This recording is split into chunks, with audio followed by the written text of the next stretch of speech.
Valley Club, 2 events just announced. They're going to be going on this weekend while the Orcs Path event for Packmaster Shayak and that Soul for the Crocat, the Throat Ripper are going on. Should you be double dipping in these events? I got my thoughts and we're going to talk about all in this video. And if you're ready for it, you know what to do, Valley Club. Find that like button and let's go smash it. Welcome back to the ValleyFlyin Raid channel. I am ValleyFlyin and I hope you're having an excellent day and I hope you're ready. If you're going for Packmaster Shayak or that Crocat, the Throat Ripper, is perfect. So I hope you're ready for the event that's starting tomorrow. We got news that there are 2 events going on in conjunction with it that you may want to double dip for. We'll talk about that in this video. If you get some value, hit that like button, hit the subscribe button, ring the notification bell so you know as soon as a brand new Raid Shadow Legends video goes up. At least 6 pieces of Raid Shadow Legends counted every single week on this channel. But let's review what is going on this weekend. So yesterday it was announced that we're getting Orcs Path. This is gonna be for Packmaster Shayak. You could get him if you go on this path, or you can get the Perfect Soul for a Crocat, a Throat Ripper. You can get both.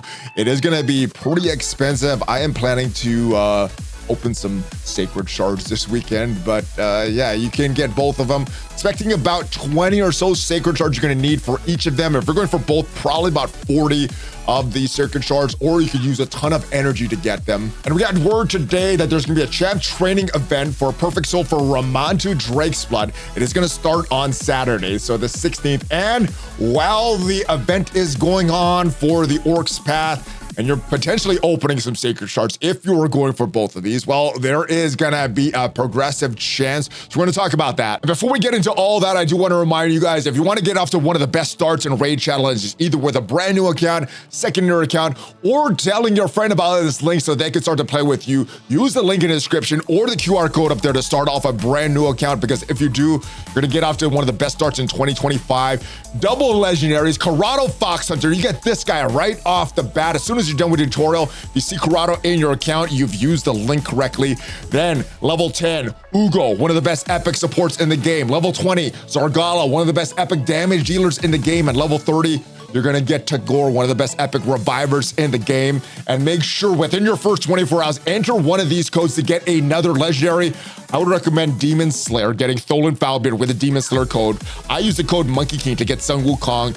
Hanorok with the code Desert Queen is also a great champ. I would use it on any one of these 3. You do have other codes for Alice or a Green Ward, Ruark, but I would use one of these 3 middle codes to get one of these legendary characters. But the choice is up to yours, but you could only get one, so choose wisely. Well, let's go back to Reddit to talk about this champ training tournament, and on the line for the top person in your tournament pool, a Perfect Soul for Ramantu Drake's Blood, the fusion characters. So some people get Ramantu first, some people get Marius first. Definitely after Arbiter, you get one of these characters. I think the big pain point for a lot of players is the amount of wins that you need in Tag Team Arena. But Saturday, August 16th, planning to launch a champ training tournament where you get a Perfect Soul for Ramantu Drake's Blood and other valuable goodies. I may be doing this for some of the other valuable goodies, and then if nobody's really pushing for Ramantu, I may push for that. All you need to do is develop your champions in a way following upgrade levels, ranks, ascending them, using skill tomes, which is something I may be doing anyway. A lot of times I'm wanting to upgrade my characters, but I'm waiting for some kind of tournament for some extra rewards. So I may do this anyway, and hopefully that doesn't screw up the next fusion that is coming up. I don't think it has been announced yet who the next fusion is, but you're level 31 to 41. You're gonna get a 3-star Perfect Soul. The minimum points for that is 7,500.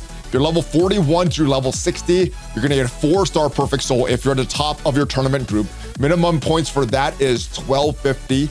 And if you're level 61 through 99, that is where I am right now. If we go into the account right now, we are level 73. So if we do good in this tournament, we end up at the top, we will get a 5-star Perfect Soul for Ramantu Drake's Blood. There are minimum points 15,000. And if you are level 100, max level in the game, you can get that 6-star Perfect Soul, but you would need to get a minimum points 20,000. So if you take first place and have not earned the minimum rewards, you will not get the soul. So be careful. If you are going for this soul, make sure you can get at least a minimum for whatever your tournament group is. But because I was planning to open some Sacred Shards anyway this weekend, this is the event that I'm looking forward to.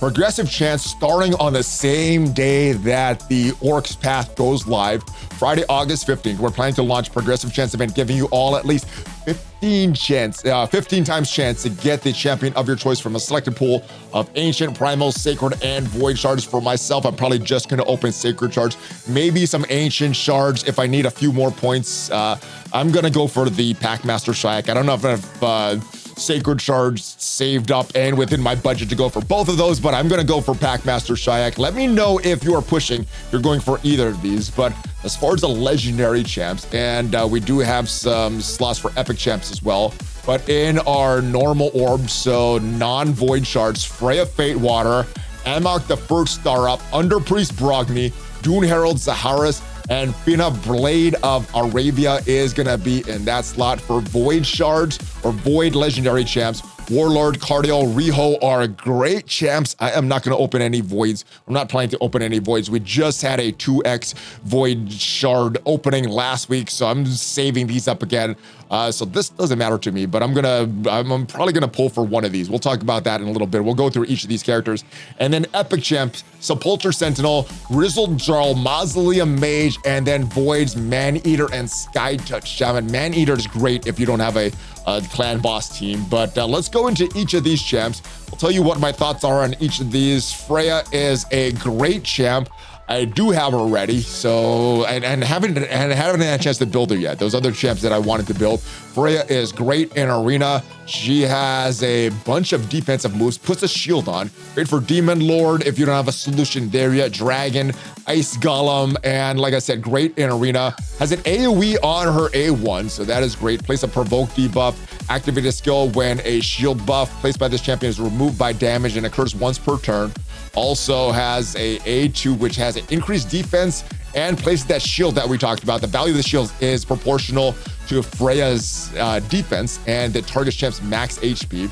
Also has a debuff remover, so a cleanse and a block debuffs on them for 2 turns on the A3, and then can revive somebody with the passive there and increase the defense each time an ally inflicts a critical hit. Stacks up to 50%, so could get a lot of defense, which means that shield could get pretty big.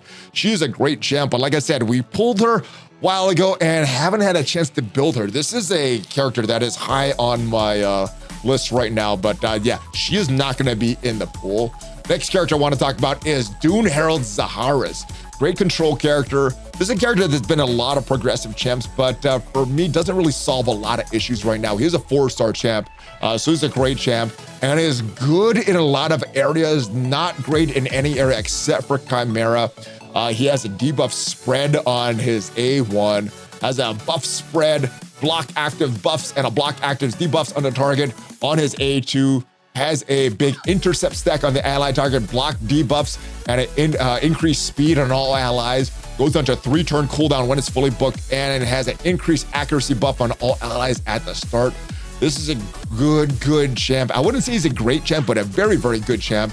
However, he is a barbarian, and the areas that he specializes in, I'm not really struggling in the game right now. At least what my targets. I'm not struggling for reaching my targets, but he's a barbarian, and I have the faction wars pretty much solved on the barbarian, so not gonna go for Dune Herald Zaharis and normal difficulty. I'm not even in a hard difficulty yet, so we're gonna go for that one, or we're not gonna go for that one. Blade of Arabia, also a great champ, but we're not going to put her in our inbox either, or in our progressive chance drop. Mainly great in the Eternal Dragons, good in a few areas. She has a block debuffs, block damage, counterattacks, attack one enemy. This is a great one, especially for arena. 50% chance of increasing the cooldown on a random skill on the target by 2 turns. Goes up a lot, 65-70% chance of doing that when fully booked. So this A1 is really good, but again, probably not going to go for her. Have the high elves pretty much solved in faction wars for the normal difficulty right now. So it's going to be between 2 champs.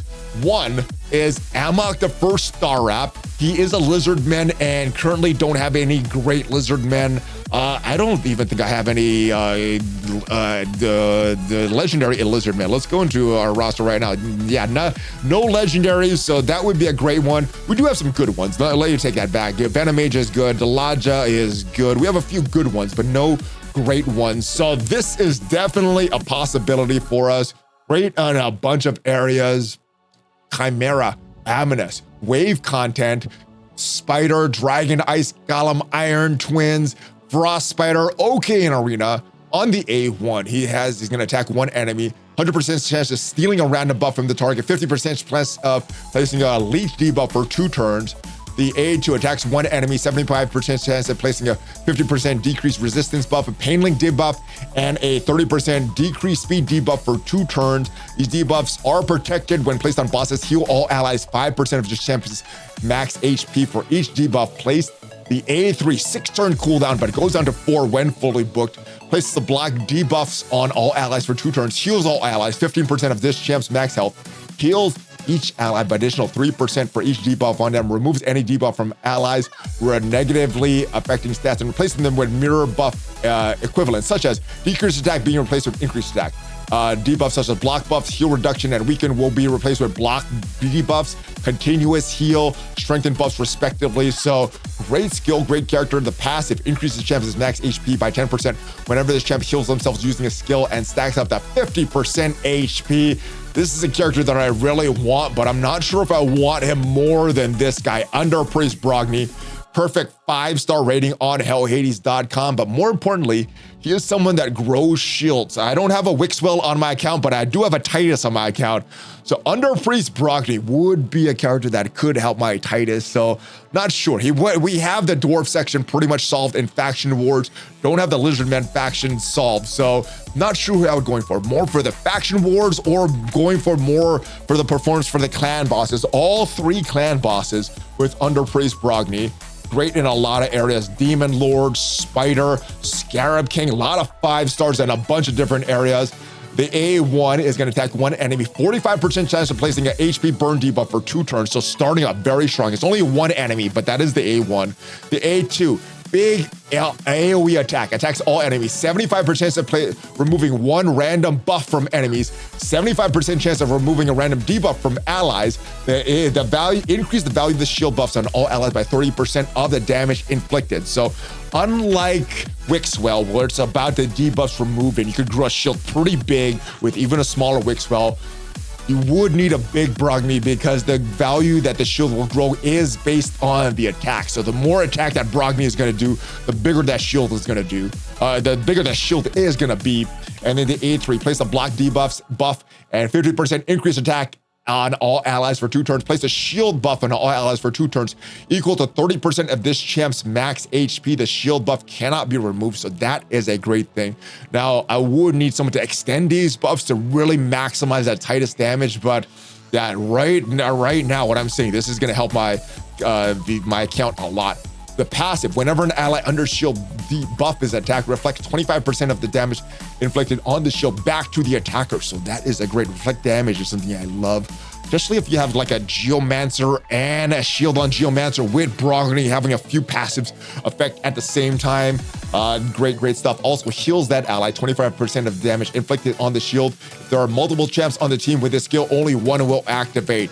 Looks like a very strong champ. I'm leaning towards Under Priest Brogni for that progressive chance, but I still may choose Amok the first step. I don't think I'm gonna make my final decision until right before we do the poll. But let me know what you're gonna do, Valley Club. If you are going for this progressive chance, opening some sacred shards, who are you gonna have in your chances? Who are you gonna up the chances for? Who's gonna help your account the most? I'm still undecided. Also, let me know if you are gonna do this Orcs path. It is a pretty expensive path, but I really want Shayak. I think that'll help with some of the content on the channel. And let me know if you are going to go for that soul for Ramatu.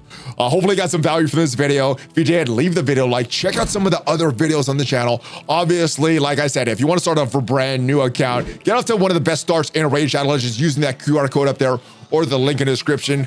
And make sure you check out some of the other videos on the channel. Hopefully you guys have a great rest of your day. Hulkfest bump. ValleyFlyin out. Take care, guys.